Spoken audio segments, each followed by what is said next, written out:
오늘 본문의 이야기는 항구 도시인 드로아에서 일어난 일입니다. 성경에 드로아에 대한 이야기가 3번 나옵니다. 맨 처음에 사도행전 16장에 나오죠. 사도 바울이 아시아에 복음을 전하기 위해서 출발했다가 성령님이 아시아에서 선도하지 못하게 막으셨어요. 곤란함을 느낀 바울은 고민하고 고통했습니다. 그런데 마게도니아 사람 하나가 꿈속에 나타나서 우리를 와서 도와달라 하고 요청하는 꿈을 꿉니다. 그래서 사도 바울이 아시아에서 복음의 기치를 유럽으로 옮기게 되죠. 그 환상을 본 장소가 어디냐? 드로아입니다. 그래서 사도행전 16장에 첫 번째 드로아 이야기가 나옵니다. 두 번째 드로아 이야기는 디모데후서 4장입니다. 사도 바울이 로마에서 순교를 앞두고 디모데에게 뭔가 가져다 달라고 개인적인 부탁을 하는 장면이 디모데후서 4장에 나옵니다. 이렇게 말했습니다. 네가 올 때에 드로아 가보의 집에 둔 겉옷을 가지고 오고 또 책은 특별히 가죽 종이에 쓴 것을 가져와라 라고 부탁했습니다. 여기서 사도 바울이 말한 가죽 종이에 쓴 가죽 책에 쓴 책은 구약 성경을 의미합니다. 그리고 그가 가지고 오라는 겉옷은 로마 감옥의 추위를 견디지 못해서 노쇠한 그가 겉옷이 필요했습니다. 그래서 사도 바울의 마지막 가는 길에 중요한 2가지 물건, 성경책과 겉옷을 맡겨둔 교회가 어디냐? 드로아 교회입니다.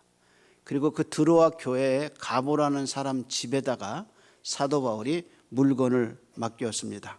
이 말은 드로아에는 교회가 있었고 교회 공동체가 있었다는 것을 우리에게 알려줍니다. 그리고 마지막 3번째 사건이 오늘 본문입니다. 오늘 본문이 드로아에서 일어난 사건인데 내용은 이렇습니다. 바울이 드로아에서 일주일을 머물렀는데 시간이 없고 설교할 주제는 많고 해서 밤 늦게까지 새벽까지 설교를 하게 됩니다.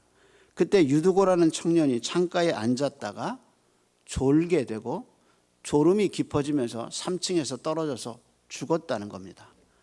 근데 죽은 그를 사도 바울이 다시 살렸다 하는 것이 오늘 본문의 이야기입니다. 그렇다면 이 본문의 메시지가 너 설교 시간에 졸면 죽는다, 그 말을 하기 위해서 이 메시지를 줬느냐? 그렇지 않죠. 설교자 100명에게 물었습니다. 설교할 때 언제 가장 힘드냐? 설교자 100명 중에 90명이 말했습니다. 자기 설교자의 시선이 닿는 곳에 교인이 졸고 있을 때. 그리고 또 이렇게 얘기했습니다. 그 조는 사람 중에 중직자들이 졸고 있을 때 가장 힘들다라고 얘기했습니다. 그렇다면 누가가 이 사건을 기록한 목적이 설교 시간에 졸면 안 된다라는 것을 말하고 싶어서 기록했느냐 하는 거죠. 사실 설교는 듣는 자세가 중요합니다. 설교는 설교자를 기대하는 게 아닙니다. 설교자가 무슨 얘기를 할까? 설교자를 기대하는 게 아니라 그 설교자를 통해서 역사하시는 하나님을 기대하는 겁니다. 그래서 설교를 통해서 하나님이 나한테 무슨 메시지를 주시나? 하나님이 나의 삶 속에서 그 설교를 통해서 어떤 지시를 주시나 하고 하나님을 바라보는 것이 설교의 원리입니다. 이런 영적 원리를 깨달은 사람이 고넬료입니다. 사도행전 10장의 고넬료는 천사의 말을 듣습니다. 사람을 보내서 요빠에 있는 베드로를 청하라. 그가 너에게 구원을 얻을 말씀을 줄 거다라고 천사가 얘기합니다. 순종해서 그는 사람을 베드로에게 보냈습니다. 그래서 베드로가 자기 집에 찾아왔을 때 사도행전 10장에 보면 그는 이렇게 얘기했습니다. 우리가 주께서 당신에게 명하신 모든 것을 듣고자 하여, 그 다음 말이 다 하나님 앞에 있습니다 라고 말했습니다. 여기서 중요한 포인트는 당신을 통해서 말씀하시는 하나님의 음성을 듣고자 우리가 하나님 앞에 있습니다 라는 말입니다. 고넬료는 자기가 지금 베드로라는 설교자 앞에 있지 않고 이 설교자를 통해서 말씀하시는 하나님 앞에 있다고 고백한 겁니다. 하나님을 기대하는 거, 그게 믿음입니다. 하나님이 이 설교자를 통해서 나에게 무슨 말씀을 주시나 하고 하나님을 기대하는 게 설교의 원리입니다. 사람의 말이 아닙니다. 하나님을 기대하고 하나님의 음성을 기대하는 거, 그것이 바로 청중들이 가져야 할 바른 자세입니다. 본문에 누가가 유두고에서 대해서 쓴 걸 보면 그가 설교 시간에 졸아가 떨어져서 죽었다는 것을 강조하는 게 아닙니다. 우선 누가는 유두고가 최소한의 신앙이 있다는 사실을 우리에게 강조해요. 유두고의 신앙을 알 수 있는 게 뭐냐? 그가 저녁에 말씀을 듣기 위해서 정규적으로 예배에 나왔다는 거예요. 믿음 생활의 첫 번째 요소가 뭐냐? 정규적 예배에 참석하는 거예요. 믿음이 자랄 수 있는 길이 뭐냐? 정규적 예배예요. 혼자 예배하는 거 아니에요. 그건 큐티하는 거지. 예배는 하나님이 불러주신 자리에 있는 겁니다. 그래서 이스라엘 백성에게 하나님이 절기를 얘기하면서 세 개의 절기를 얘기하면서 이렇게 해서 모든 남자는 내 앞에 보여라 라고 얘기하시죠. 그 내 앞에 나와라 하는 것이 예배입니다. 그래서 믿음 생활을 잘하고 싶다? 예배부터 시작하셔야 할 겁니다. 그래서 유두고가 믿음이 있는 최소한의 증거가 뭐냐?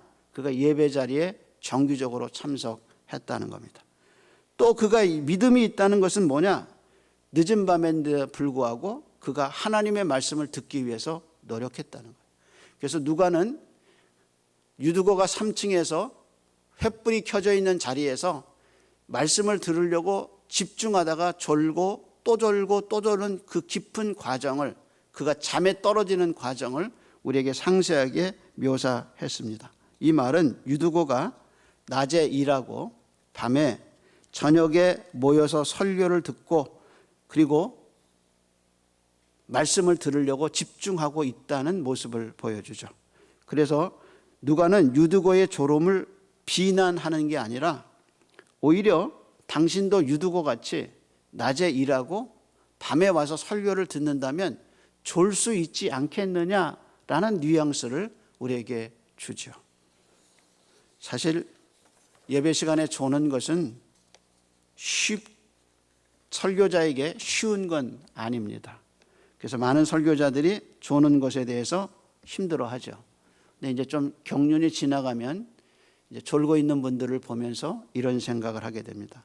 하나님이 사랑하시나 보다. 얼마나 피곤하면 예배 속에 와서 졸까. 그리고 그 조는 것이 참 그렇게 졸아도 나오는 그분이 너무 귀하다라는 생각을 하게 되는 겁니다. 그렇다면 누가가 유두고 사건을 통해서 우리에게 보여주고 싶은 것이 무엇인가? 그것은 예배입니다. 누가가 기록한 이 드로아의 예배 장면은 사도행전에 나오는 기독교 예배 의식 중에 가장 분명하고 가장 명료한 예배 장면입니다. 우리가 지금까지 사도 바울이 1차와 2차 전도 여행을 통해서 세운 교회들을 들어봤습니다. 갈라디아 교회 세웠습니다. 그런데 어떻게 예배 드리는지 몰라요. 데살로니가 교회 섰습니다. 데살로니가 교회가 어떻게 예배했는지 초대교회 예배 현상이 나오지 않아요. 빌립보 교회가 유명하죠. 근데 빌립보 교회가 어떻게 주일날 예배 드렸는지 우리는 알 수가 없어요. 고린도 교회가 어떻게 예배 드렸는가 사도행전 내에서는 알 수가 없어요. 그것은 이제 고린도 전서와 후서를 봐야 알 수가 있습니다. 그런데 드로아 교회 예배 장면을 통해서 유대교에서 나온 기독교가 어떻게 당시에 예배 드렸느냐를 명확하게 설명한 것이 바로 이 드로아 교회 예배 장면입니다. 그래서 기독교로 불려지는 초대교회가 어떤 형식의 예배를 드렸는가를 알 수 있는 거, 그게 바로 드로아 예배의 중요성입니다. 그래서 사도행전을 시작해서 1장부터 지금 20장에 올 때까지 초대교회가 어떻게 예배 드렸는가 하는 예배 장면이 없었는데 명확하게 드로아에서 이렇게 예배 드렸다 하고 우리에게 알려주고 있는 겁니다. 몇 가지 특징이 있는데요. 우선 날짜부터 특징이 있습니다. 7절을 시작하면서 뭐라고 얘기하나 보죠. 이렇게 얘기하죠. 그 주간 첫날에 우리가 뭐를 뗐어요? 떡을 떼려 하여 모였더니 바울이 이튿날 떠나고자 하여 그들에게 강론할세 말을 밤중까지 계속하매 그랬어요. 본문에 보면 주간의 첫날이라 그랬습니다. 핵심은 첫날이 어떤 날을 의미하느냐라는 거죠. 근데 이게 개정 개혁에 나오기 이전에 성경 번역은 뭐라고 말했냐? 안식일 후 첫날이다 그렇게 얘기했어요. 그러니까 초대교회 예배 모인 자리가 장소와 예배 모인 그 시간이 언제냐, 날짜가 언제냐 하는 이슈가 대두되죠. 누가는 날짜 개선법에 따라서 이게 주일일 수도 있고 토요일일 수도 있다는 것을 우리에게 얘기해줘요. 예를 들어서요, 저녁 때 하루를 시작하는 유대의 계산법을 따지면 이날은 토요일이에요. 그런데 지금처럼 미드나이트, 그러니까 12시를 새날로 보는 로마식의 계산법에 의하면 이것은 주일날이 되는 거예요. 그래서 누가가 누가복음을 사용해서 유대식으로 하면 이것이 토요일날이 되고 로마식으로 하면 주일날이 될 거라 그러는데, 지금까지 계산법으로 봐서 누가는 로마식을 따랐어요. 그래서 대체적인 학자들의 의견은 이날이 이 주간의 첫날이라는 것이 주일날 저녁을 의미한다고 얘기합니다. 다시 말해서 주일날 낮에 일하고 저녁 때 모여서 정규적으로 예배 모임을 가진 겁니다. 이건 사도 바울이 들어와 오기 이전부터 들어와 교회가 이미 정규적으로 주일날 저녁 때 모여서 가정집에서 예배를 하고 있는 모습을 우리에게 보여줍니다. 그렇다면 모여서 뭘 했느냐? 그들은 떡을 뗐다 그랬어요. 이게 우리의 눈을 확 뜨게 만들죠. 7절에 보면 우리가 떡을 떼려 하여 모였다. 그리고 바울이 그 자리에서 설교를 합니다. 그리고 11절 다시 한번 보세요. 뭐라고 얘기했나 보세요. 11절입니다. 올라가 떡을 떼어 먹고 오랫동안 언제까지요? 곧 날이 새기까지 이야기하고 떠나니라. 그러니까 7절에도 떡을 뗐다 그러고 11절에도 떡을 뗐다 그렇게 얘기했습니다. 그래서 이 사람들이 모여서 무엇을 했느냐? 성만찬 했다는 걸 우리에게 가르쳐주고, 성만찬이 끝난 다음에 아마도 애찬을 나누지 않았겠느냐 하는 암시를 우리에게 줍니다. 개혁교회에서 교회의 참된 표식을 얘기할 때 교회가 많잖아요. 캐토릭에서 이제 캐토릭이 우상을 섬기고 성상을 섬기고 그림을 그리고, 그래서 캐토릭이 예배의 정신에서 벗어나기 시작했을 때 개혁교회가 나오잖아요. 그래서 교회를 볼 때 어떤 것이 교회냐 하는 교회의 표징, 표식을 이야기할 때 개혁교회에서 세 개를 얘기하죠. 그중에 맨 마지막이 권증, 잘못한 것은 바로잡고 징계하는 권증을 세 번째로 얘기합니다. 그리고 앞에 두 가지 표적을 얘기할 때 제일 먼저 얘기하는 게 뭐냐? 바른 말씀의 선포라고 얘기합니다. 그 다음에 두 번째 하는 게 뭐냐? 성경이 정한 대로 성례가 거행되는 곳, 그것이 교회다 그랬어요. 켈빈의 말을 한번 들어봅시다. 켈빈이 이렇게 얘기했습니다. 하나님의 말씀이 순전하게 선포되고 들려지며 성례가 그리스도가 정하신 대로 집행되는 곳에는 의심할 여지가 없이 하나님의 교회가 존재한다. 어떻게 교회인지 아느냐? 하나님의 말씀이 순전하게 전파되는 곳, 그리고 성례가 그리스도가 정한 방식에 의해서 성례가 거행되는 곳에는 의심할 거 없다는 거예요. 거기는 하나님의 교회가 있다고 얘기했어요. 그렇다면 이런 켈빈의 원리가 어디서 나왔느냐? 드로아 교회에서 나왔죠. 드로아가 뭐 했느냐? 하나님의 말씀대로 하나님의 말씀을 전했어요. 드로아 교회에서 뭐 했느냐? 그들이 그리스도가 정한 대로 성례를 행하고 성찬을 행하고 있었다는 거죠. 그래서 우리가 교회, 참 교회가 어디 있느냐? 참 교회가 무슨 특징이 있느냐 할 때 제일 먼저 드는 것이 바른 말씀의 집행, 선포, 하나님의 말씀이 들려지는 것, 그리고 성례가 그리스도가 정한 방식으로 되는 것, 그것이 바로 교회의 표식이라는 것이죠. 그래서 누가는 이 드로아 교회 예배를 이야기하면서 이것이 우리가 따라야 할 참된 예배의 표징이다 라고 드로아 교회 이야기를 우리에게 해주고 있습니다. 그러면서 그 예배 자리에서 누가 죽었느냐? 불행하게도 유두고가 떨어져서 죽었다, 그 말입니다. 만약에 현대교회에서 이런 일이 일어난다면 그 교회는 시험 들 겁니다. 그런데 누가가 말하고 싶은 것은 전반부가 아닙니다. 누가는 후반부에 들어서 이야기하고 싶어요. 다시 말해서 유두고가 창에서 떨어진 다음에 어떻게 됐느냐, 여기에 누가의 초점이 있습니다. 사실은 사도 바울은 드로아에 일주일을 머물렀어요. 여러분, 일주일을 머물렀으면 여러 가지 사건이 일어났어요. 사람도 만났을 거고 어디도 방문했을 거고 여러 가지 일들이 일어났는데 그 드러난 여러 가지 일어난 일 중에 딱 한 가지만 성경에 기록했어요. 그게 뭐냐? 유두고가 죽었다가 예배 시간에 다시 살아났다는 거예요.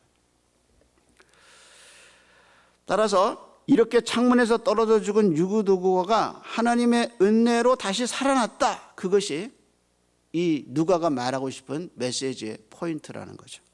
누가는 누가복음에 2번, 사도행전에 2번 죽은 자가 살아난 이야기를 해주고 있어요. 그러면 누가가 복음서에서 누가복음에서 얘기한 두 가지 사건은 뭐냐? 그것은 예수님이 누가복음 7장에 나인성의 과부 아들을 살려주신 얘기를 합니다. 나인성의 과부 아들이 죽었어요. 하나밖에 없는 아들이 죽었어요. 어미가 눈물을 흘리면서 지나갈 때 생명의 근원이신 예수님이 지나가면서 그 장례 절차를 멈추게 하죠. 그리고 청년에게 말합니다. 내가 말하노니 일어나라. 그래서 청년이 살아요. 그것이 누가복음 7장의 얘기입니다. 그리고 또 한 사람 살렸는데 8장에 가면 회당장 야이로의 딸을 살려줍니다. 그래서 예수님이 누가복음 안에서 2명을 살려주셔요. 죽음이 생명을 만날 때 생명의 역사가 일어났죠. 그리고 이제 사도행전에 2번의 살아나는 사건이 일어나요. 그것이 베드로가 사도행전 9장에 욥바에서 죽은 다비다를 살려요. 그러면서 오늘 본문에 이번에 누가 살리느냐? 유두고가 죽었을 때 바울이 살리죠. 그래서 늘 얘기하지만 사도행전에서 사도 바울을 통해서 죽은 자가 살아난 이야기와 사도 베드로를 통해서 죽은 자가 살아난 이야기, 이 다비다와 유두고의 사건을 통해서 누가가 계속해서 얘기하는 건 뭐냐? 만약에 사도 베드로가 사도라면 똑같은 기적이 일어난 사도 바울도 사도다 하는 사도의 변호권에 대한 강조를 누가가 하고 있다는 거죠. 그래서 바울은 베드로의 못지않은 사도다 하는 것을 보여주죠. 그렇다면 누가복음에서 2번, 사도행전에서 2번, 4번의 생명 일어나는 사건이 주는 초점은 뭐냐? 그래서 하나님은 지금도 우리를 살려주신다. 하나님은 우리를 지금도 살려주셔. 예수님이 오셔서 하신 말씀, 내가 아버지로 인하여 사는 것처럼 너희도 나를 인하여 살리라 하신 그 삶의 역사가, 죽은 자가, 무덤에 있는 자가 하나님의 아들의 음성을 듣는 때가 오나니 듣는 자는 살아나리라 하는 그 생명의 역사, 살아나는 역사를 누가 일으키시느냐? 하나님이 일으키신다는 거예요. 하나님은 지금도 끊임없이 생명을 주시는 분이에요. 그래서 하나님이 당신의 영혼을, 당신의 육체를 능히 살릴 수 있는 하나님이라는 사실을 우리에게 강조하고 있어요. 성경 기자들이요, 인생에서 정말 죽을 것 같은 고통을 표현할 때 잘 쓰는 표현이 있어요. 그 표현이 뭐냐? 물속에 들어갔다는 거예요. 시편 69편 1절 2절에 이렇게 얘기했습니다. 하나님, 나를 구원하소서. 물들이 내 영혼까지 흘러 들어왔나이다. 나는 설 곳도 없고 깊은 수렁에 빠지며 깊은 물속에 들어가니 큰 물이 내게 넘치나이다. 요나가 비슷한 고백을 했어요. 요나서에서 그가 바다에 던져지죠. 그리고 물속에 들어가 깊은 물속에서 고기 뱃속에 들어갑니다. 이렇게 얘기했어요.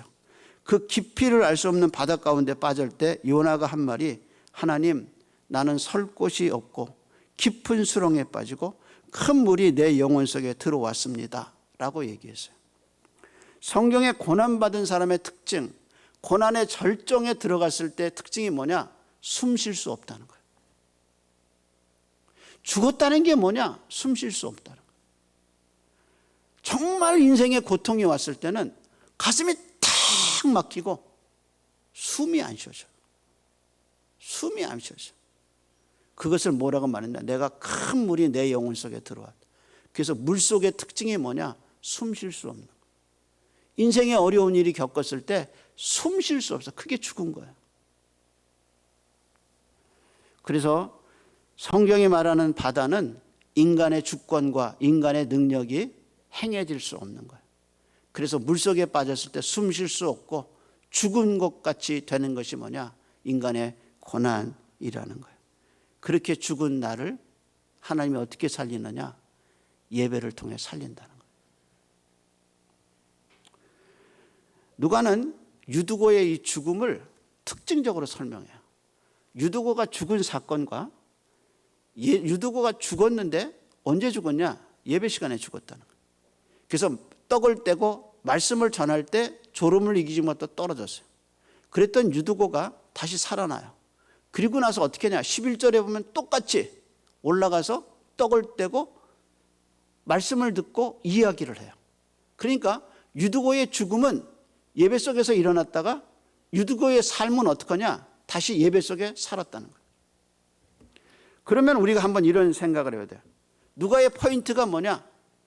그가 설교를 듣다가 설교의 졸음을 이기지 못하고 떡을 떼다가 졸음을 이기지 못하고 죽었는데 다시 살아났을 때, 그래서 올라가서 사도 바울과 같이 앉아서 그 다음에 설교를 들 때는 어떻게 했겠냐?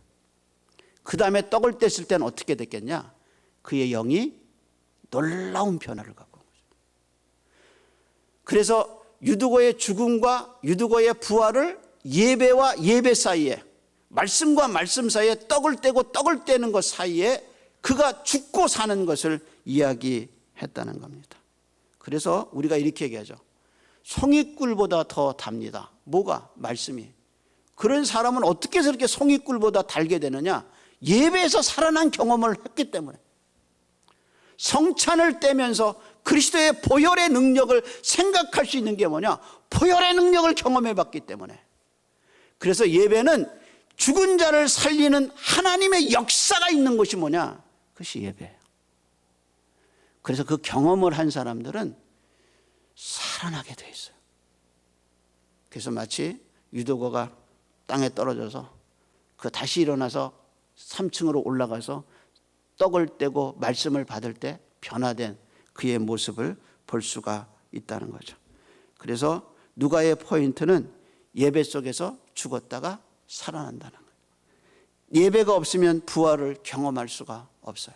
그래서 하나님이 숨을 쉴 수 없는 나, 어디 가서 정말 숨을 쉴 수 없는 나를 하나님이 숨 쉴 수 있게 하시고 나를 다시 살리기 위해서 하나님의 거룩한 시간 속으로 불러주시는 것, 부르심이 없이는 올 수 없는 것, 그게 뭐냐? 예배란 말이에요. 그래서 모든 예배의 시작은 뭐냐? 부르심에서 시작해요.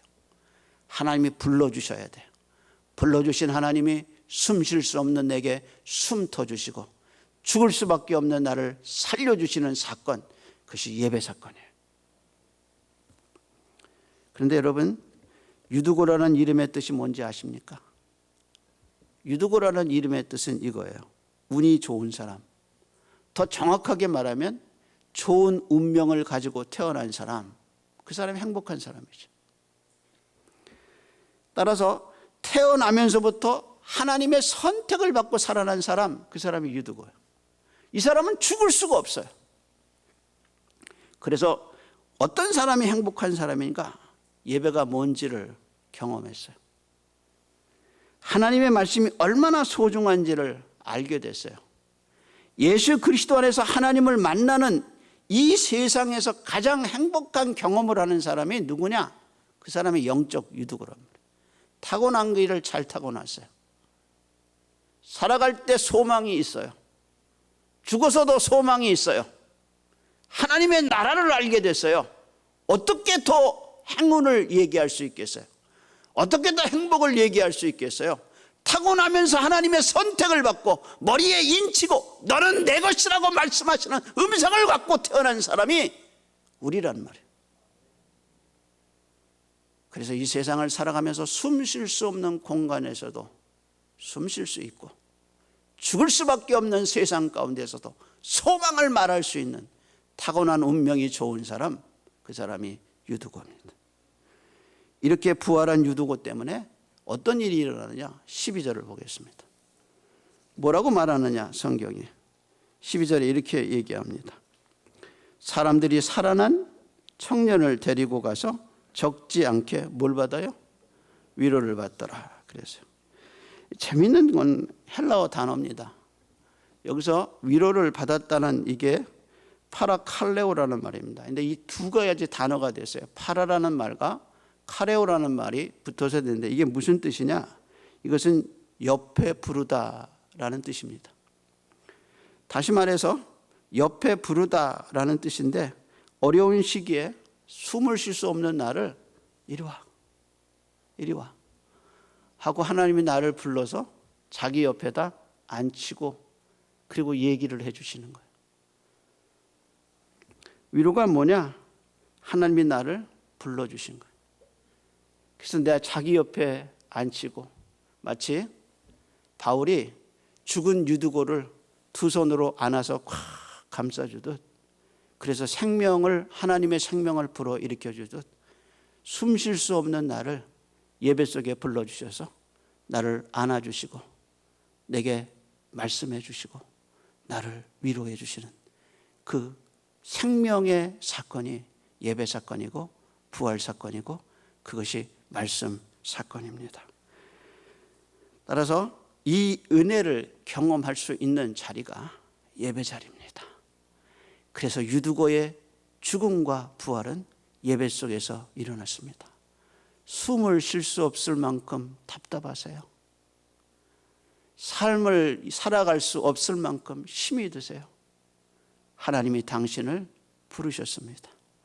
하나님이 당신을 살리십니다. 하나님이 당신을 위로하실 겁니다. 이 예배 사건이 하나님이 우리에게 주신 은혜의 사건인 줄 믿습니다. 기도하겠습니다. 예배를 멸시하고 소홀히 여겼던 엘리의 두 아들처럼 오래된 신앙인들 가운데 하나님 예배를 소홀히 여겼던 사람들을 용서하여 주옵시고 예배를 하나님 경히 여겼던 우리의 죄를 용서하여 주옵시고 고넬료의 마음처럼 우리가 하나님 앞에 있습니다 고백하는 저희가 되게 하시고 사람에 대한 기대가 아니라 하나님이 부어주시는 하나님에 대한 기대와 하나님을 향한 믿음이 회복되는 아침이 되게 해 주시어서 숨을 쉴 수 없는 이들이 숨을 쉬며 위로받지 못한 이들이 하나님의 말씀으로 위로받고 새로운 생명으로 나가는 아침이 될 수 있도록 은혜를 입혀 주시옵소서. 이제는 우리 주님 예수 그리스도의 은혜와 만세전에 우리를 선택하시고 시간의 역사 속에서 그리스도의 보혈로 우리를 구원해 주신, 그래서 아버지가 되어 주신 하나님 아버지의 크신 사랑하심과 이 모든 것이 실제가 되고 믿어질 수 있도록 믿음을 주신 성령 하나님의 충만한 역사가 오늘도 예배한 이들의 심령 속에 이제로부터 영원토록 함께 있을지어다. 아멘.